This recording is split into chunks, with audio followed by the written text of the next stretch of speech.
Water colour tubes మీద ఉన్న ఈ స్క్వేర్ సింబల్స్ ఎప్పుడైనా గమనించారా? దీని మీనింగ్ ఏంటో మీకు తెలుసా? ఈ స్క్వేర్ సింబల్ ఆ కలర్ ట్రాన్స్పరెంట్ గురించి తెలియజేస్తుంది. స్క్వేర్ సింబల్ ఎంప్టీగా ఉంటే ఆ కలర్ ట్రాన్స్పరెంట్ అని అర్థం. అంటే ఈ కలర్ని పెయింట్ చేసినప్పుడు కింద ఉన్న పేపర్ని లేదా కలర్ని పూర్తిగా కవర్ చెయ్యదు. అలాగే ఇలా హాఫ్ స్క్వేర్ ఫిల్ చేసి ఉంటే ఇది సెమీ ట్రాన్స్పరెంట్. ఇలా స్క్వేర్ సింబల్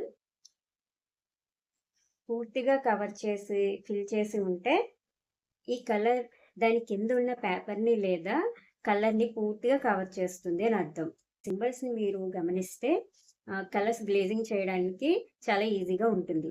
అలాగే మీ వాటర్ కలర్ ట్యూబ్స్ మీద ఈ సింబల్స్ ఉన్నాయో లేదో నాకు కామెంట్ చేసి చెప్పండి. ఇలాంటి మరిన్ని వీడియోస్ కోసం నా ఛానల్ ఫాలో చేయండి. Thanks for watching.